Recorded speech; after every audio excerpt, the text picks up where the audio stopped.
Half a day and welcome back to Living It Good. So today is another windy day, and I am back at our Orote side. Seems like this is the only area that I can find close by that I can able to launch and fish. I really want to get out this day. I want to check Ganya Bay, and Ganya Bay is too choppy. Pago Bay definitely not accessible on the east side because the wind is coming from the east to west. So my best bet is Orote. I'll be hiding under the cliffs, so it's not gonna be that bad. But when I got out, I saw the beach. You saw it. It's pretty calm. It's calm right now until you see I'm past the reef. It gets pretty windy. At least it's not choppy. That's the important part. Because if it's choppy and windy,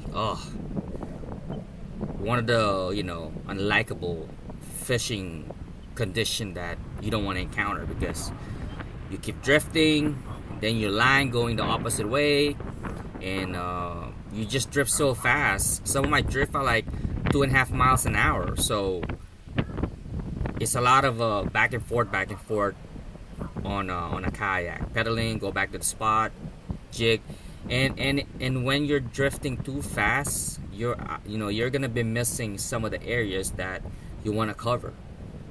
And for me, when I go micro jigging, I want to cover as much area as I can, and because that's what it is. When you're fishing, you don't know what's down there. You're just hoping there'll be a fish passing by and see your jigs, and they'll hit it. And I have my fish finder. Again, I'm not directly fishing beneath my kayak, so I'm really just using the fish finder for how deep I'm at the current location, so I can dictate if I want to go closer to shore or a little bit deeper. So when I micro jig, I cast and I let it play. But sometimes if there's a lot of structure on the bottom and I see a fish, I definitely drop and try. And I've been successful on some occasions. But when I micro jig, I cast. It's, who knows, right? I mean, I'm just hoping there'll be a fish around the area. And you see here, it's very windy on this video. I'm still fighting current. I was drifting really fast. I don't really like it because by the time my jig hits the bottom, I'm like 150 feet away from where I casted. I think, if I'm not mistaken, that area is about 35 to 40 feet. I mean, you can still see the bottom from the video right there. That's sand, right? But that area has a lot of gadao. I've been really lucky on catching gadao in that area, and also salmoneti. You'd be lucky sometimes too. They have, if the jacks are around, you'll catch them too. At one time I caught, I think, 8 jacks in like less than an hour in that area. So if they're around, you'd be lucky. And I also caught some big ones too.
So if you notice, you can hear the wind. It's really windy, right?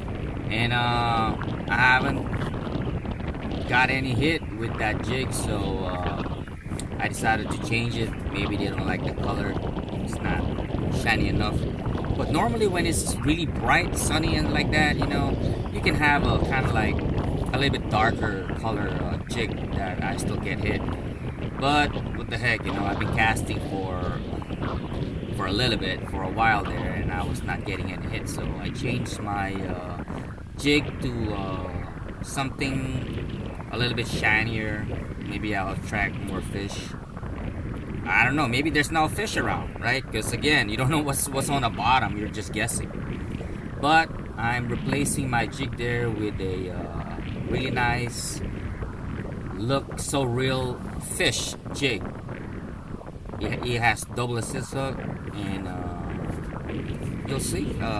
Caught something on the first cast, I think.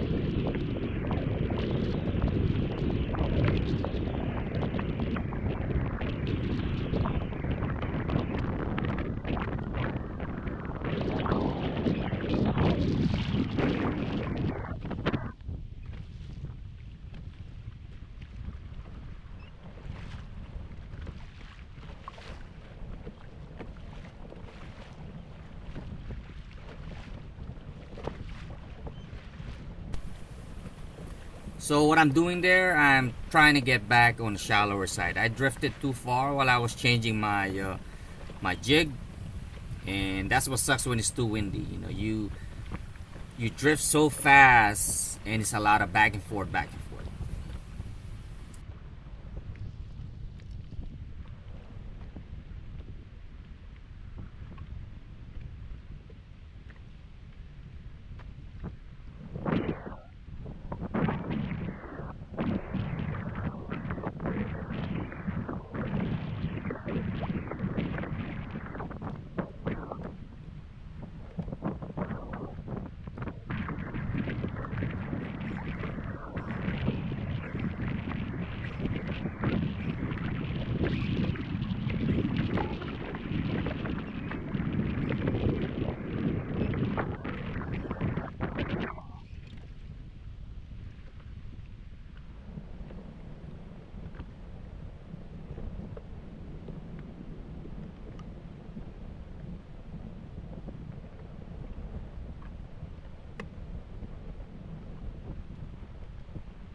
There I'm removing my GoPro that I have a spare just in case my main one mess up again, And I didn't like it. It was just on the way. It was flapping too much, so that clip type of GoPro mount, I didn't like it.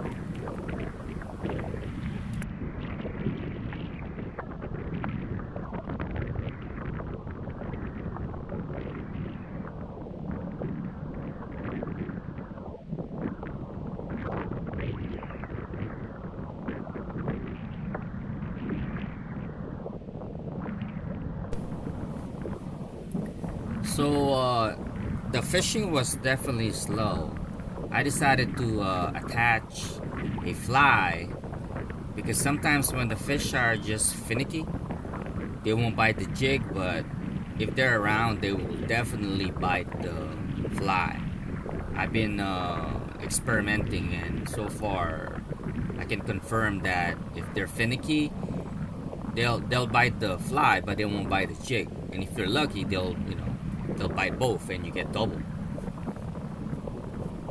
And try to put a lower rating line on your fly, so if you catch a big fish, you break the line, it'll break the fly, not your main line, and you don't lose both your jig and your fly. At least you'll only lose the fly. Flies are cheap, I make them, and it cost me just the hook.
there you go.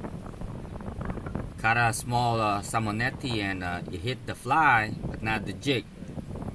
That one is a good sized live bait. So I put it on the side. I have a little water hole on by my pedal, so I let it stay there for a little bit just in case I decide to live bait. But I didn't live bait that day. It was just I was trying to get all the way to the end of Orote, and I didn't have a lot of time if I would live bait. And I think on this video, I was hooking up for like few in a row.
Here I hook up something big. For a moment I thought I was stuck, right? It was just heavy. And then I felt it as it was getting close to the kayak right there that something got cut off. So right away I'm thinking it's the fly that got cut off. And I think it's a bigger gadao that broke it off. Sad, it would be nice that I would have got a double hook up there, but I think the bigger gadao would have been perfect if the bigger gadao got hooked on the jig, and then that slab right there bit the fly. Maybe I would be able to keep both. But can't complain, That's a good size gadao right there.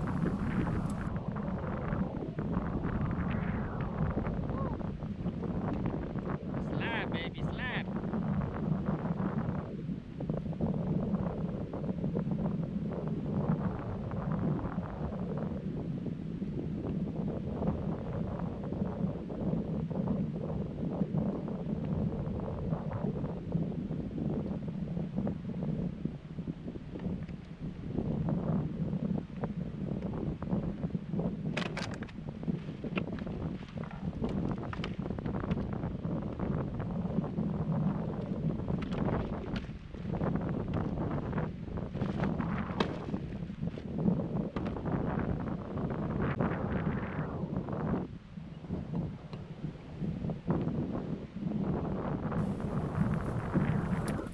Hey guys, I got a story to tell, right? And it's up to you if you're gonna believe me or not. But here's my story. So around that area where I caught the gadao earlier, and the one that broke off one of my broke off my flies, around that area, it's like there's a radius there. I can't tell just by looking at it, but around that area, I lose my fish finder signal. It just go crazy. It just blink and it's disoriented. It takes a while before my fish finder gets its bearing back. Normally when I'm out of that invisible radius, right? So I feel like the Taotao Mo'na are messing with me. So when I'm around that area, I always ask for permission. Talk to Taotao Mo'na and make sure they don't mess with me. Nothing from the deep ocean come back up there and grab me, right? So it gives me chills when I'm around that area. So I make sure I ask permission. But it could be just those antenna up top right there messing with my signal. I'm from Guam, so I'm gonna believe with Taotao Mo'na. Can't go wrong, Nothing bad could happen if you say you believe, right? So it's just some superstitions from the island. So beware out there. Ask permission if you're on the water.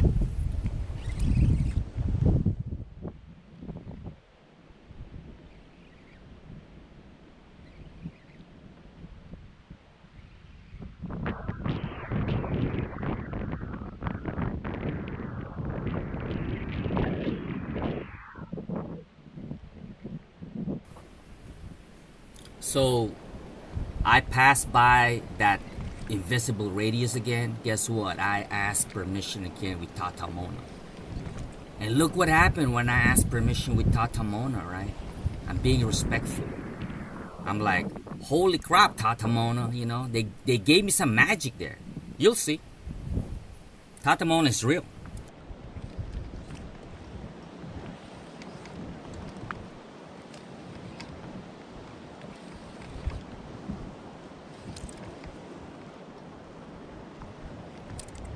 Woo, baby.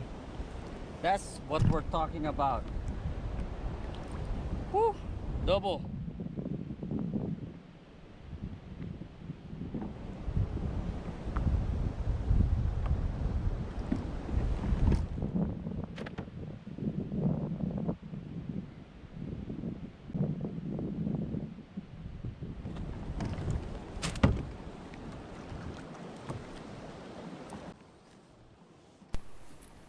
So after I caught those double gadao, I drop again, and I hook up with something big, but it got stuck.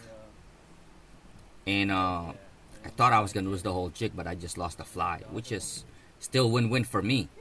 You know, this Taotao Mo'na didn't take my jig. He only took the fly, which is the flyer cheap.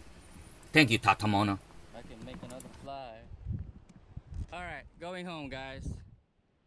Thank you for watching.